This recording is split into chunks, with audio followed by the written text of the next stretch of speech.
Sa pagitan ng taong 1974 hanggang 1976, 1,800 na motorsiklo ang naibenta sa ilalim ng pangalang Hercules. Napakabihira lamang ng Hercules dirt bike na rotary engine. Kalimitan kasi ginagamit lamang ito sa mga dirt race. At sa sobrang takaw atensyon nito at napakabihira sa mga panahong iyon, kung ang mga tradisyonal na makina noon ay gumagamit ng piston sa kanilang makina, ay ibahin mo ang imbensyon ni Felix Wenkel na naisip ang kakaibang disenyo ng makina upang paandarin ito. At sa edad na 17 ay nasa isip niya na ang ideya na ito. Binuo ni Wenkel ang rotary valves para sa mga German Air Force. Ang pagtatrabaho niya sa Air Force ay nagdagdag din sa kanyang kaalaman upang ituloy ang pagbuo sa kanyang mga prototypes. Ang kauna-unahang prototypes na umaandar ay noong Pebrero 1957. Sa pagkakataong iyon, ang kanyang makina ay ang kauna-unahan at mas advanced ng mga panahon na iyon at malaki ang pagkakaiba kumpara sa mga tradisyonal na piston engine. At dahil doon ay nagsimula na din gamitin ang Wenkel engine ng mga Mazda cars. At matagumpay nga itong nagamit ng Mazda at nagtuloy-tuloy sa mga henerasyon ng Mazda RX series.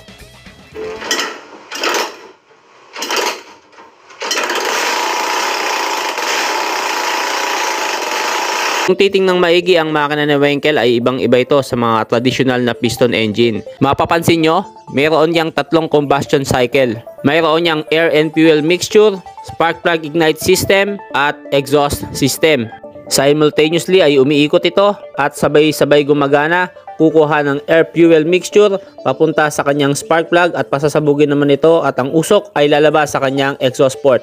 So ganito umiikot at ganito ang klase ng pagkakagawa ni Wenkel sa kanyang makina. At ito ay napaka-compact dahil wala na itong timing chain.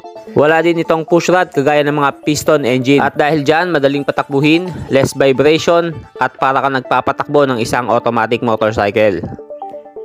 Ito naman ang Hercules Street Model na mayroong single rotor, air-cooled at kalimitang ginagamit na pang transportasyon sa niebe.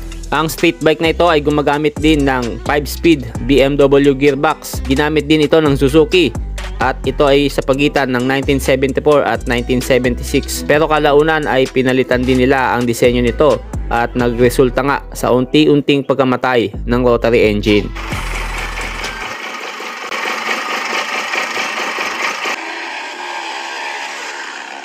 Kasabay ng pagkamatay ni Wenkel noong 1988 ay tuluyan na sanang malilimutan ang rotary engine sa mundo ng makina.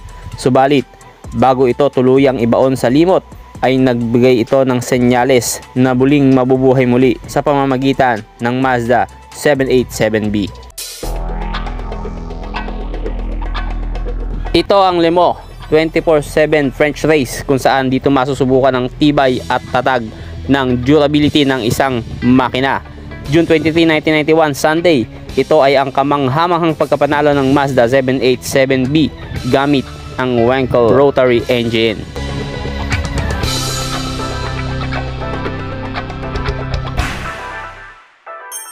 At ito na nga ang naging huling taon para sa Mazda at kay Wenkel na patunayan na may ibubuga ang kanilang gawa pagdating sa patatagan ng makina.